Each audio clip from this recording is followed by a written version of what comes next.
Et je vous rappelle que si vous voulez en savoir davantage sur ce qui s'est passé ce jour-là, le 18 mars 1977, eh bien, lisez le livre d'Apollinaire Ngolo Ngolo. Voilà. Avant de passer la parole à Lucien Pambou, alors je vais faire une annonce. C'est un avis de messe, le 22 mars 1977, 22 mars 2016, 39e anniversaire. L'association cardinale Émile Biayenda France invite la communauté chrétienne congolaise et les amis du Congo-Brazzaville à une messe de suffrage pour le cardinal Émile Biayenda le dimanche 3 avril 2016 à 15h en l'église Sainte-Claire. Donc pour les informations, vous appelez le 06 62 93 44 84. 06 62 93 44 84. Je vais demander à M. Lucien Pambou, chroniqueur politique et élu, de venir lui également nous parler de sa thématique « Incertitude du contexte politique congolais et mort de Marien Ngouabi ». Merci Lucien. Merci. Je ne sais pas si vous m'entendez parce que j'ai une voix qui est un peu altérée par un effet de grippe. Bon, je pense que je vais essayer d'être assez explicite pour que vous m'entendiez. D'abord, merci Eugénie. Je voudrais remercier aussi M. Richard Miayoukou, effectivement, et mon ami qui m'a précédé, effectivement, Apollinaire. Alors, pourquoi je les remercie? Je les remercie parce que ils ont, en fait, d'abord, pensé effectivement à réfléchir sur le devoir de mémoire de Marien Ngouabi. C'est quelque chose qui est absolument extraordinaire et important, parce que Marien Ngouabi a joué un rôle très, très important. Je le remercie aussi en atténuant, en fait, ses propos quand il a dit ici, et je vais essayer de le démontrer, que finalement la variable ethnique ou régionale ne joue pas un rôle très important dans la violence politique. Je pense le contraire, et je vais essayer de le démontrer. Pour revenir sur ce qu'a dit mon ami Apollinaire, bon, je pense que par rapport à moi, lui, il a fait un travail d'historien, un travail d'investigation relativement très précis, avec des éléments de démonstration historique et politique. Alors, finalement, quelle est ma contribution? Je n'ai pas la prétention ici de refaire l'histoire politique du Congo que vous connaissez tous. Je n'ai pas ici la prétention de dire, en effet, qui a tué Marien Ngouabi. Mais, en revanche, je peux effectivement, alors, bien sûr, sur la base d'un travail de réflexion, planter le décor sur l'analyse, en fait, du système politique de l'époque, des rapports, en fait, entre les acteurs politiques de l'époque, du contexte politique de l'époque, pour voir comment ce contexte politique-là, premièrement, a engendré de la violence politique, qui a entraîné la mort de Marien Ngouabi, ça ce sera le premier fait, et pourquoi cette violence politique qui est intrinsèque à notre système politique continue aujourd'hui. Et pourquoi on n'arrive pas à en sortir, malgré les déclarations, malgré effectivement les embrassades, malgré les conférences nationales, malgré lavement ou les lavages de mains comme vous voulez. Donc, c'est un élément de réflexion important. Donc, si vous voulez, mon exposé se fera en deux temps. Alors, le premier temps, qui est le temps, si vous voulez, de la présentation, rapidement, je ne vais pas vous ennuyer avec ça, puisque vous le savez, de ce que j'ai appelé l'incertitude. L'incertitude sur quoi? Dans tout système politique, l'incertitude peut porter à la fois sur les structures et sur les hommes. Or, dans la période qui nous concerne, celle qui concerne Marien Ngouabi quand il arrive aux affaires aux côtés de Massamba Deba, donc de 66 jusqu'à effectivement sa mort en 77. On voit quoi? On voit d'abord que, en effet, le président Massamba Deba, tout le monde, vous le savez, crée le MNR en 1964. Cette création du MNR est ici une sorte de ressuscité, une résultante de ce qu'il a appelé, lui, en fait, la conception d'un système politique qui, en fait, allait valoriser, j'allais dire, un socialisme tropical, d'accord, un socialisme tropical copié sur le modèle chinois. Bien. Ce socialisme tropical s'entoure de quoi? Ben, il s'entoure d'une organisation civile, premièrement, relativement militarisée, une défense civile, et cette défense civile avait comme prétention de mettre à l'écart les FAC, les forces armées congolaises, dont Marien Ngouabi était l'un des acteurs assez importants. Bon, il avait fait ses études à Brazzaville, ensuite il est allé à Strasbourg pour continuer sa formation, là où il a rencontré un certain nombre d'acteurs politiques que vous connaissez tous, Alfred Raoul, Joachim Yombi au Pango. Quand il rentre, alors, la procédure, en fait, de Massamba Déba, c'est de dire, en effet, bon, nous allons établir une sorte de diarchie au niveau, effectivement, du fonctionnement du système politique, à la fois dans la création de ces MNR. On va créer une armée populaire nationale. De cette armée populaire nationale, on aura effectivement un commandement civil qui va coiffer le commandement militaire. C'est qu'il y avait l'heure de ne pas plaire, bien entendu, à M. Marien Ngouabi. Bien, cette façon de faire de Marien Ngouabi, de Massamba Déba, qui a été refusée par Marien Ngouabi, a entraîné le fait que bon, le président Massamba Déba a été obligé de le rétrograder, effectivement, en disant, bon, bah écoutez, vous êtes devenu un soldat de première classe et vous allez être affecté à Pointe-Noire. Il avait refusé. Et ce refus a entraîné, effectivement, un certain nombre de, je vais dire, de crispations. Ces crispations vont continuer, je ne veux pas revenir sur les dates précises, vont continuer tout au long du rapport entre les deux hommes. À tel point qu'à un moment donné, le président Marien Ngouabi avait été emprisonné. Ensuite, le commando parachutiste auquel il appartenait est allé le délivrer, et cette délivrance a fait apparaître Marien Ngouabi comme quelqu'un qui n'avait pas peur, comme quelqu'un qui était relativement fort. Bien. C'est là où je reviens à M. Alexis. D'une des incarcérations, effectivement, comment dirais-je, la vista politique de Marien Ngouabi a été, en même temps, de délivrer effectivement Kiganga et Mouzabakani. En les délivrant, en effet, le président Marien Ngouabi s'attirait les faveurs d'un certain nombre de gens du pôle, ce qui n'avait pas l'heure de plaire à Massamba Déba. Et donc, d'une certaine manière, de façon très subtile, il a réussi à opposer les Bakongo et les Lari. Alors évidemment, je sais très bien que cette façon de faire, cette façon de présenter les éléments peuvent être effectivement discutés, mais on verra très bien que c'est parce qu'à un moment donné, il voudra remettre le pouvoir à quelqu'un qui l'avait maltraité, c'est-à-dire Massamba Déba, que les autres ont ourdi un complot contre lui. Donc la variable régionale et ethnique est bien une variable importante. C'était une réponse que je voulais donner à monsieur, effectivement, Alexis. Si on va beaucoup plus loin, qu'est-ce qu'on remarque? On remarque que les rapports entre Massamba Déba et le président Ngouabi ont été des rapports relativement tendus. Ces rapports tendus ont amené, effectivement, le départ de monsieur le président Massamba Déba, effectivement, il a quitté le pouvoir, disons qu'il a laissé le pouvoir vacant au mois d'août. À ce pouvoir vacant, qu'a fait effectivement le commandement militaire? C'est de mettre M. Le lieutenant Poignet, effectivement, à la tête de l'État. Marien Ngouabi, dans sa mansuétude, ou plutôt dans le fait, on peut le dire aujourd'hui, c'était quelqu'un qui travaillait réellement pour son peuple, a demandé au président de la République, Massamba Déba, de revenir. Et le fait que le président Massamba Déba revienne à ce moment-là, bon, qu'est-ce qui se passe? Quelque part, le président Ngouabi prend acte de cela, mais renforce sa position au sein de quoi? Au sein des rapports et au sein du système politique. Le 16 août, la création du CNR va complètement avoir deux conséquences majeures qui continuent aujourd'hui. La première conséquence majeure, c'est qu'on reconnaît que finalement la Constitution de 1963, eh ben, ça ne tient pas la route. Et que le seul qui compte, c'est le rapport de force. Ce rapport de force, et ça valide la thèse de Marien Ngouabi quand il dit devant un parterre effectivement des femmes de l'UAFC que le pouvoir ne se donne pas, il s'arrache.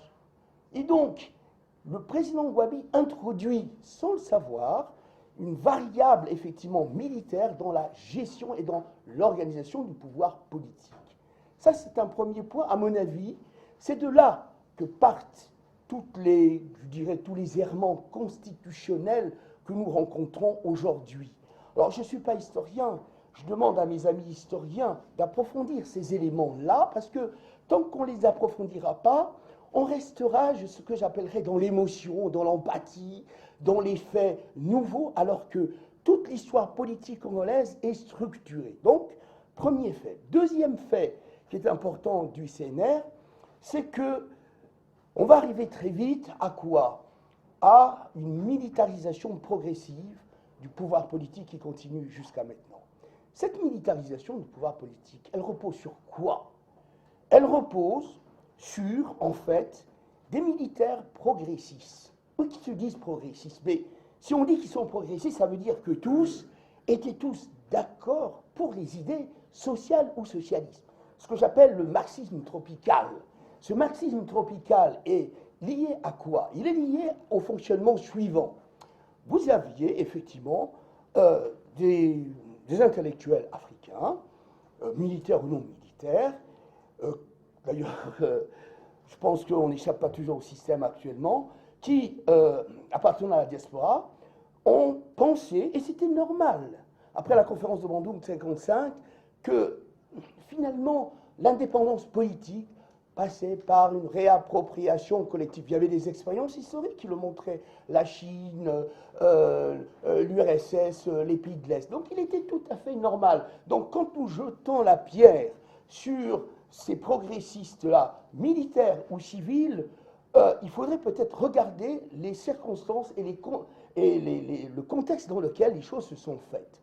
Alors, il y avait donc, dans cette approche du socialisme que j'appelle tropicale, plusieurs courants. Il y avait des gens qui pensaient en effet qu'il fallait aller absolument vite. Alors certains ont théorisé le rapport donc des classes sociales, de la paysannerie, de la bourgeoisie, en collant sur une réalité qui n'était pas une réalité occidentale, des choses, des concepts qu'ils avaient importés comme nous collons toujours, d'où notre difficulté à construire des paradigmes, des modèles de développement qui nous soient propres. Nous collons même aujourd'hui, d'accord?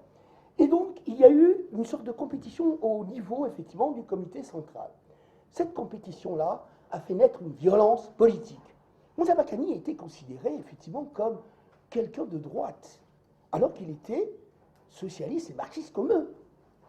Au nom de quel principe était-il considéré comme, effectivement, quelqu'un de droite? Ça, c'est une question absolument importante.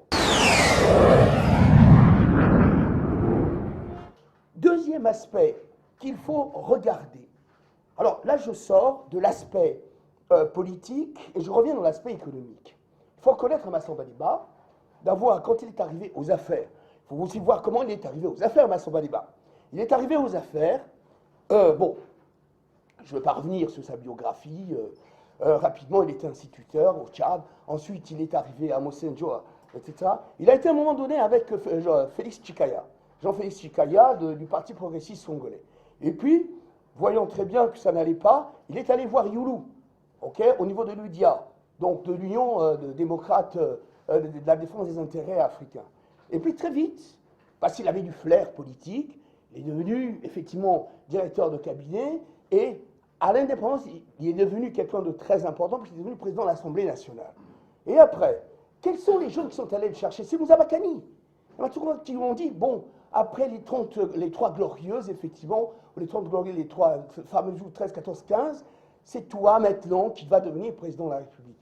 Sauf qu'en devenant président de la République, dans la gestion de Massamba Déba, il faut le dire, effectivement, c'est vrai que nous étions dans une population qui n'était pas très élevée, autour de 1 million à peu près, à peine. Bon, il a réussi à implanter une sorte de marxisme ou une sorte de socialisme tropical. Il a fait, effectivement, démarrer les premières industries, bien entendu. Il a lutté contre la corruption, je parle bien de Massamba Déba, mais l'homme économique était bien vu, mais pas l'homme politique. D'où, justement, les contradictions avec le président Marien Ngouabi. Ces contradictions ont amené quoi? Ont amené le fait qu'à un moment donné, les choses devenaient intenables. Il a été marginalisé, même s'il avait été appelé après 68 pour reconstituer le gouvernement, il a été marginalisé. Le Parti congolais du travail a été créé en 69. Cette création en 69, l'armée, à ce moment-là, deuxième fois, pense que c'est le moment de consolider effectivement sa marge de manœuvre. Alors, évidemment, l'URSS a été créé, l'UGC a été créé, etc., la GBDR a été enlevée. Mais les combats politiques n'ont pas cessé. Ces combats politiques n'ont pas cessé. Pourquoi ils n'ont pas cessé?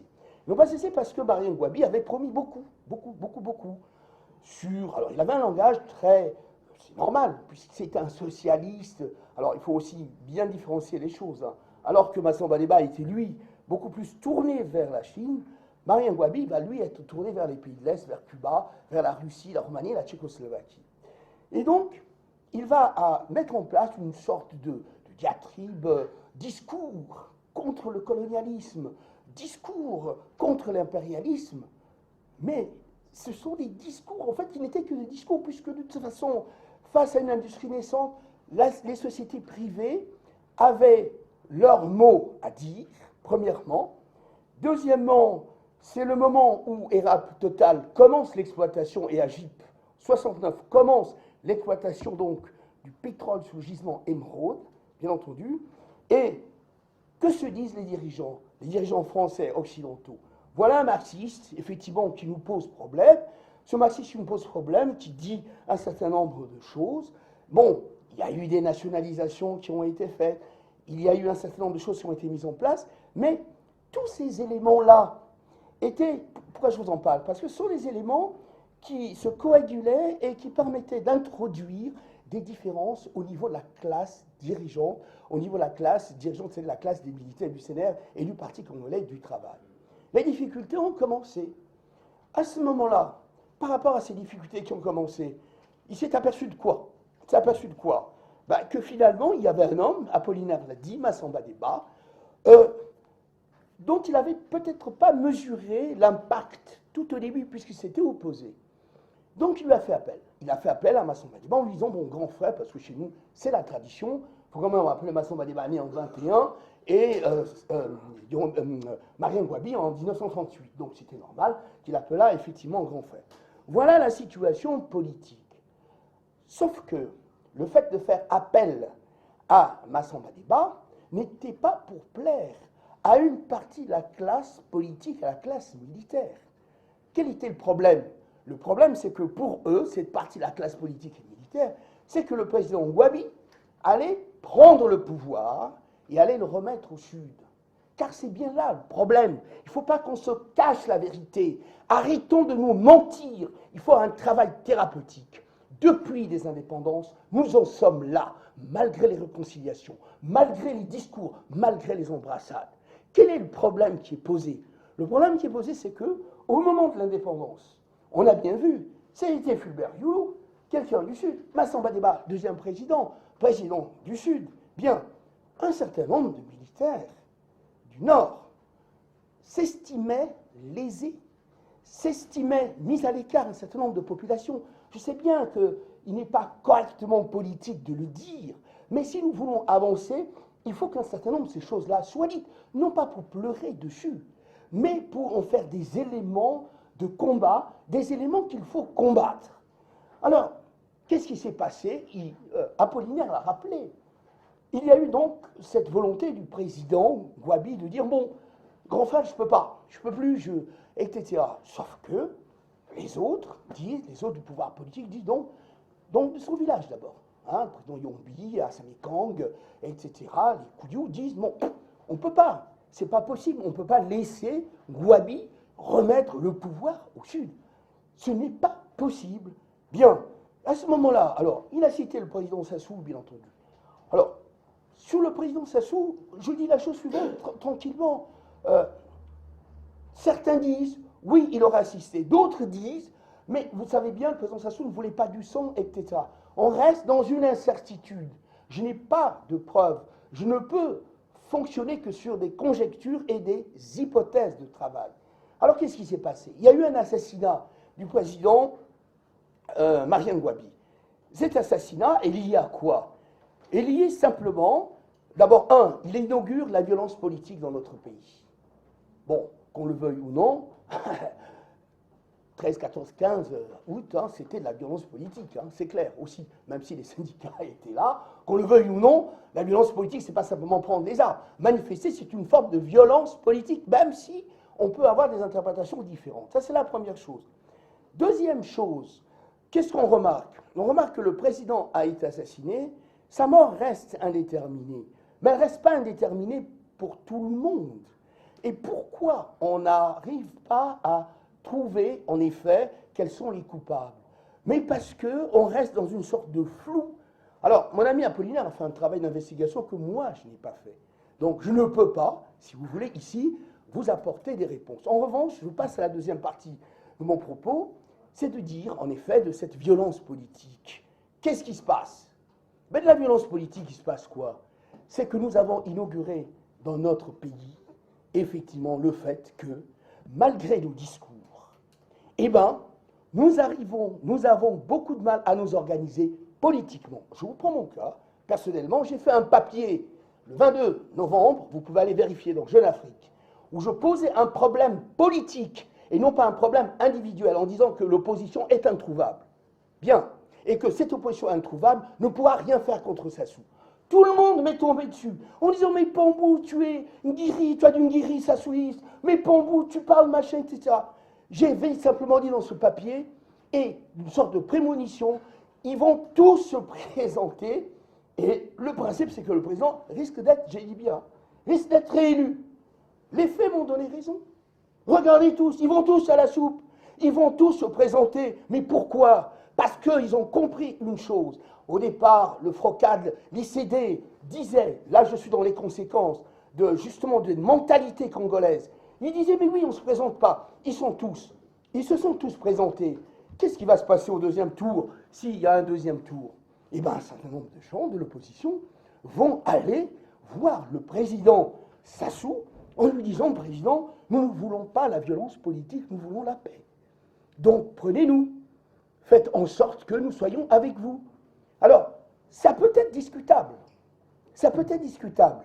Je n'ai pas le monopole de la vérité et ce que je dis peut être refutable parce que je ne suis pas dans une approche scientifique. Alors, je sais bien, il y a des positions fermes qui vont dire « Ah oui, mais on ne négociera pas. » D'accord, très bien, beaucoup de respect. Sauf que moi, l'observateur politique que je suis, je regarde l'espace politique devant moi. Comment il se modifie, comment il se transforme. Alors, quelle conclusion?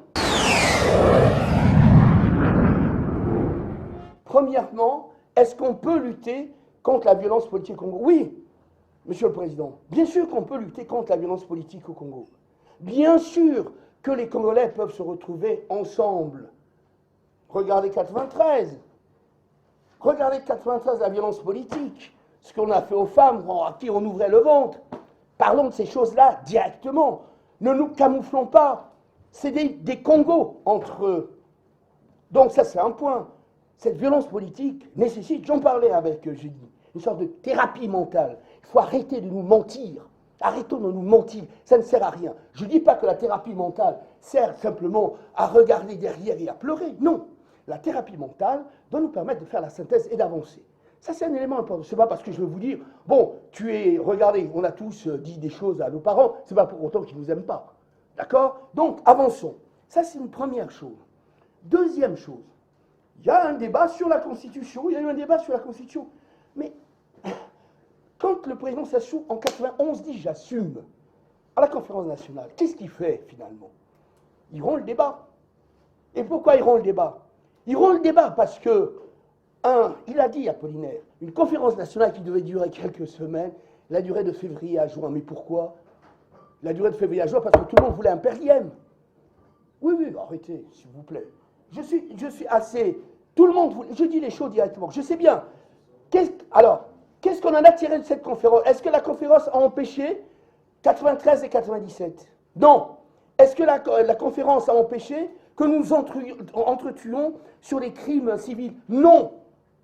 Ça veut dire quoi? Ça veut dire que dans la tête, effectivement, la violence politique reste toujours là, un élément important. Et cette violence politique, alors bien sûr, on est intellectuel. Je sais bien, je suis là politiquement incorrect, mais j'assume. J'assume politiquement incorrect. Alors la violence politique, elle reste là, elle est au tréfonds de nous. La question, c'est comment la faire sortir, comment l'exorciser. J'espère simplement, parce que ce que dit mon ami Apollinaire, devoir de mémoire, oui, bien sûr un devoir de mémoire. On sait, certains savent, d'autres ne savent pas, qui a tué Martin Gouabi. On est bien d'accord là-dessus. Mais on ne va pas continuer, c'est important de le faire. Mais prenons appui sur ces éléments-là de dissension, de violence politique entre nous pour construire un nouveau Congo. Mais construire un nouveau Congo ne suffit pas simplement de se pardonner, de se laver les mains, comme nous savons le faire à chaque conflit, et puis on repart le lendemain au conflit. Soyons effectivement nous-mêmes, réfléchissons, et je m'arrête là, réfléchissons sur un paradigme politique qui fasse la synthèse entre notre modernité et le monde qui est devant nous. L'impression que j'ai, c'est que nous subissons le monde et puis nous passons notre temps à pleurer. Voilà. J'espère ne pas avoir été brutal et incorrect. J'ai un organe qui porte. Je suis désolé. Je vous remercie.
Salana, kento, kambo, kento, samu.